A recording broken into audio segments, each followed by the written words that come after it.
ഇപ്പൊ പൊതുവെ മലയാളം സിനിമയുടെ ഡയറക്ടേഴ്സ് എടുത്ത് നോക്കിക്കഴിഞ്ഞാല് അഞ്ജലി മേനോൻ, ഗീതു മോഹൻദാസ് അങ്ങനെ വളരെ കുറച്ചുള്ളൂ എസ്റ്റാബ്ലിഷ്ഡ് ആയിട്ട് ഫീമെയിൽ ഡയറക്ടേഴ്സിനൊക്കെ. അപ്പൊ നിങ്ങൾക്കും നല്ലൊരു ഫീമെയിൽ ഡയറക്ടർ ആവണത് അത്ര ആഗ്രഹമുണ്ടോ?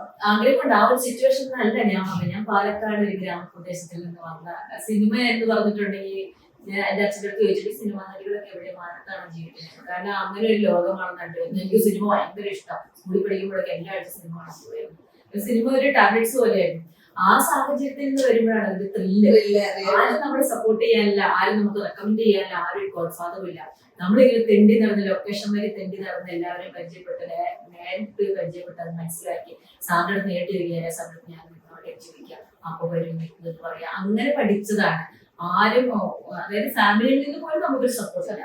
പിന്നെ സുഹൃത്തുക്കൾ വഴി വന്ന് നമ്മളുടെ ആ സപ്പോർട്ട് കൊണ്ടാണ് നമ്മൾ ഈ ഇവിടെ വന്ന് ഇരിക്കാൻ കാരണമായി. സൗഹൃദങ്ങൾ അതിൽ ഏറ്റവും വലിയ നേട്ടം എന്ന് പറഞ്ഞത് എന്റെ സൗഹൃദം തന്നെയാണ്. സൗഹൃദത്തോളം വലിയൊരു നേട്ടം വേറെ ഇല്ല ശരിക്കും. ഇപ്പൊ ഈ സിനിമയ്ക്ക് വേറൊരു പ്രത്യേകതയുണ്ട്.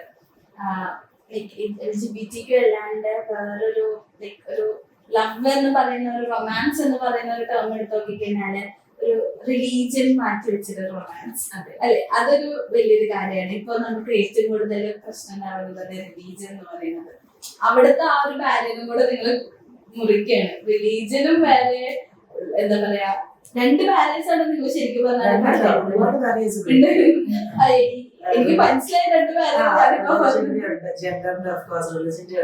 പിന്നെ നമ്മൾ പറയുന്ന പോലെ രണ്ട് സോഷ്യൽ സ്റ്റേറ്റുകളുള്ളവരാണ് ഈ രണ്ട് ഇക്കണോമിക് ബാക്ക്ഗ്രൗണ്ടിൽ നിന്ന് വരുന്ന ക്യാരക്ടേഴ്സ് ആണ്. ഏജിന്റെ ഡിഫറൻസ് ഉള്ളതാണ്. അപ്പൊ ഇത്തരം എല്ലാം ഒരുപാട് ബാരിയേഴ്സ് ബ്രേക്ക് ചെയ്യുന്നുണ്ട്. ഇപ്പൊ ഒരു പ്രത്യക്ഷത്തിൽ നോക്കുമ്പോ ഒരു സിമ്പിൾ കഥയാണെങ്കിലും ഒരു ലവ് സ്റ്റോറി ആണെങ്കിലും ഒരു ഡീപ്പായി ഇറങ്ങുമ്പോൾ ഒരുപാട് പൊളിറ്റിക്സ് ഒരുപാട് ബാലൻസ് ബ്രേക്ക് ചെയ്യുന്നത്. എനിക്ക് തോന്നുന്നു കഥ എഴുതിയവർക്കൊക്കെ ഭയങ്കര സ്ട്രോങ് പൊളിറ്റിക്കൽ അപ്പൊ അത് ആ കഥയിലും സിനിമയിലും ഒക്കെ കാണാം. പിന്നെ ഇതിലിപ്പോ ചേച്ചി അല്ലാണ്ട് ഓപ്പോസിറ്റ് നിൽക്കുന്ന ക്യാരക്ടർ ദിൽഷ. അപ്പൊ ദിൽഷ ഭയങ്കര ചാമിങ്, ഭയങ്കര എനർജറ്റിക് ആയിട്ടുള്ളതാണ്. അപ്പൊ അങ്ങനത്തെ ഒരു ക്യാരക്ടറിന് തന്നെ വേണമെന്നായിരുന്നു ഓപ്പോസിറ്റ് നിൽക്കണം. ഇല്ല, ദിൽഷയെ അനൂപ് മേനോൻ സാറിന്റെ മുമ്പിൽ വെച്ച് പരിചയപ്പെടും. ഞാൻ അതിനകത്തൊരു വേഷം തമിഴ് ക്യാരക്ടർ ചെയ്തിരുന്നു.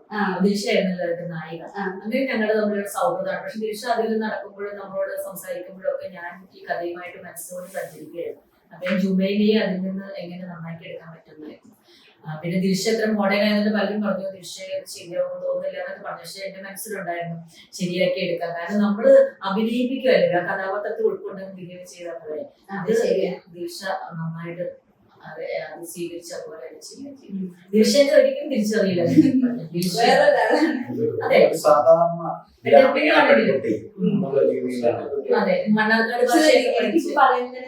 ഗ്രാമീണ ശരിയാ അങ്ങനെ തോന്നും. ഒരു പാവം പെൺകുട്ടി നാടൻ പെൺകുട്ടി ദിൽഷയ്ക്ക് പറ്റുന്നൊരു ക്വസ്റ്റ്യൻ ശരി നമ്മുടെ മനസ്സിലേക്ക് വരും. കാരണം നമ്മൾ റീൽസിലും എല്ലാം കണ്ട ദിൽഷ വേറൊരു ക്യാരക്ടറാണ്. ഭയങ്കര എൻജോയ് ചെയ്തതാണ്. ദിൽഷയുടെ ക്യാരക്ടർ ജുമൈല ഒരു ബീഡി തെറുപ്പ് പെൺകുട്ടിയായിട്ടാണ്, വർക്കറായിട്ടാണ്. അപ്പൊ ഇതിനു വേണ്ടി 2 ദിവസം 5 ദിവസം മുന്നേ ബീഡി എങ്ങനെ ഉണ്ടാക്കാം അത് പഠിച്ചു. ദിൽഷ ബീഡി തെറുപ്പ് പഠിച്ചു. അത് ഞങ്ങൾ അവിടെയുള്ള ഒരു പ്രൊഫഷണൽ ആളുടെ അടുത്ത് കൊണ്ടുപോയി. അപ്പൊ ആദ്യം ചെയ്തിട്ടൊന്നും ശരിയാണ്, പക്ഷെ ഇത് മണിക്കൂറുകളെടുത്തു പഠിച്ചെടുത്ത്. എന്റെ നാട് തന്നെയായിരുന്നു കേട്ടോ. നാട്ടുകാരുടെ ഭയങ്കര സപ്പോർട്ട് ഉണ്ടായിരുന്നു. അപ്പൊ അവര് പഠിപ്പിച്ചു കൊടുത്തു വീട്ടിൽ വന്നിരുന്നത്. പിന്നെ രമേശ് ചേട്ടനാണെങ്കിലും ഞാൻ നേരത്തെ പറഞ്ഞപ്പോ വീട് തീർക്കാനൊക്കെ പഠിച്ചിട്ട് വരിക ചെയ്തത്. സഹകരിച്ച് ദിൽഷയ്ക്ക് കാണിച്ചു കൊടുത്തു. അത് ശരിക്കും ഒറിജിനാലിറ്റി ആയിരുന്നു. പക്ഷെ അങ്ങനെ തന്നെ വരുമെന്ന് എനിക്ക് പ്രതീക്ഷയുണ്ട്. പക്ഷെ എന്റെ പ്രതീക്ഷയ്ക്ക് അപ്പുറം ദിൽഷ ഡബിങ് കൂടി ചെയ്ത് അത് മനോഹരം. ചേച്ചിയുടെ എക്സ്പീരിയൻസ് ദിൽഷയുടെ ഒരു എന്താ പറയാ പേരാണല്ലോ ചേച്ചിയുടെ വേറെ എക്സ്പീരിയൻസ്. ദിൽഷ വളരെ സെൻസിബിൾ ആയിട്ടുള്ള വളരെ വെൽ ബിഹേവ്ഡ് ആയിട്ടുള്ള ഒരു കുട്ടിയാണ്. അപ്പൊ അത് തന്നെ അങ്ങനെ തന്നെ ആവുമ്പോ തന്നെ നമ്മുടെ ആഫ്റ്റർ ജോബ് സ്റ്റാർട്ട്. കാരണം നമ്മൾ കംഫർട്ടബിൾ ആണ് വർക്ക് ചെയ്യാൻ, വളരെ പ്രൊഫഷണൽ ആണ്, നല്ല മര്യാദയുള്ള ഒരു കുട്ടിയാണ്. അതുകൊണ്ട് എനിക്ക് വളരെ ഈസി ആയിട്ട് നിങ്ങൾ തമ്മിൽ ഒരു കോംബോ വർക്ക്ഔട്ട് ആയോ? ഒരു അത് സിനിമ കണ്ടിട്ട് പ്രേക്ഷകർ പറയണം. അല്ലാതെ ഓഫ് സ്ക്രീൻ അതേപോലെ ഓഫ് സ്ക്രീൻ അതാണ് കംഫർട്ടബിൾ ആയിരുന്നു. കാരണം ഇപ്പൊ അവിടെ കുറെ ടാൻട്രംസ് ഒക്കെ കാണിക്കുന്ന ഒരു ആക്ട്രസ് ഒക്കെ ആണെങ്കിൽ നമുക്ക് മനസ്സുകൊണ്ട് ഇഷ്ടപ്പെട്ടില്ലല്ലോ. പക്ഷെ നമ്മൾ എത്ര അഭിനയിച്ചാലും ചിലപ്പോ അതെന്റെ മുഖത്ത് വരും.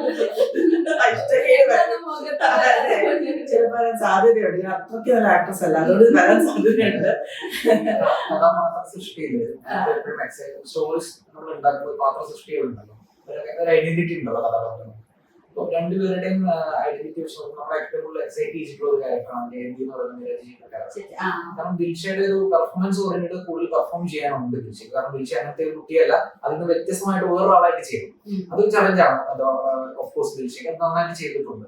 പക്ഷെ ഒരു കഥാപാത്രം എന്നുള്ള രീതിയിൽ ഈ ജയന്തി എന്ന് പറയുന്ന നിലയിലെ കഥാപാത്രത്തിൽ ഭയങ്കര പ്രത്യേകത ഉള്ളതെന്ന് വെച്ചാൽ അതിന്റെ അവരനുഭവിക്കുന്ന സ്ട്രഗിളും ഇമോഷൻസും എല്ലാം അവര് ഒതുക്കി സൈലന്റ്.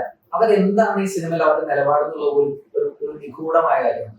കാരണം അവരൊരിക്കലും പൊട്ടിക്കരയുന്നില്ല ഈ സിനിമ. പക്ഷെ ദിൽഷയുടെ കാര്യം നേരെ ഓപ്പോസിറ്റാണ്. ഭയങ്കര സന്തോഷമാണ് അപ്പൊ എക്സ്പ്രസ് ചെയ്യും, ചിരിയാണെങ്കിൽ അത് സങ്കടമാണെങ്കിൽ പൊട്ടിക്കരയും, അങ്ങനെ അത് എക്സ്പ്രസ് ചെയ്യുന്ന ഒരു ക്യാരക്ടറാണ്. അവർക്ക് വലിയ സംശയമില്ല, നമുക്ക് കണ്ടിന് പോകുന്നുണ്ട്. പക്ഷെ ഈ ജയന്തി എന്ന് പറഞ്ഞ ക്യാരക്ടർ നമ്മളിന്ന് ആലോചിച്ച് മനസ്സിലാക്കും. എന്താണ് ചിന്തിക്കുന്നത്, ഇവരെന്തുകൊണ്ടാണ് അപ്പൊ അങ്ങനെ പിന്നിലേക്ക് പോകുന്നത്, എന്തുകൊണ്ടാണ് മുന്നിലേക്ക് പോകുന്നത്. അവർ അത്രയും അദൃശ്യമായ, ഞാൻ എപ്പോഴും മനസ്സിലായിട്ടൊന്ന് പറയുന്നത് നമ്മൾ ഈ കഥയിൽ കൊണ്ട് അദൃശ്യമായ ഒരു ചങ്ങലകൾ മനസ്സിൽ ശരീരത്തിലുള്ള ഒരു കഥാപാത്രമാണ് ജയന്തി. ദുഃഖപുത്രി ശാരദ പറയുമ്പോൾ നിശബ്ദ നായിക എന്നൊക്കെ പേര് വരാൻ സാധ്യത. നമ്മൾ വേറെ അന്യഗ്രഹ ജീവി അല്ല നമ്മൾ കൊണ്ടുള്ളത്. നമുക്ക് ചുറ്റും കാണുന്ന നമ്മുടെ വീട്ടിലെ അമ്മമാരോ അമ്മായിമാരോ നമ്മളെ അമ്മമാരോ ഒക്കെ തന്നെയാണ് നമ്മൾ ആ ജയന്തിയായിട്ട് കാണുന്നത്. അതുകൊണ്ട് തന്നെ ആ അദൃശ്യമായിട്ടുള്ള ചങ്ങല എന്ന് പറയുന്നത് ഈ പറയുന്ന പുരുഷ കേന്ദ്രീകൃതമായിട്ടുള്ള സമൂഹത്തിൽ നിന്ന് ഉണ്ടാകുന്ന ചങ്ങലകൾ തന്നെയാണ്. അപ്പൊ സ്വാഭാവികമായിട്ടും അതിന്റെ അനുസരിച്ചിട്ട് അവരുടെ ഇമോഷൻസ് ഒതുക്കി അവർക്ക് അവരുടെ എക്സ്പ്രഷൻ പോലും അവർ ഭയങ്കര പരിമിതപ്പെട്ട് പോവാണ്. അപ്പൊ അതിന്റെ ഒരു ചലഞ്ച് അത്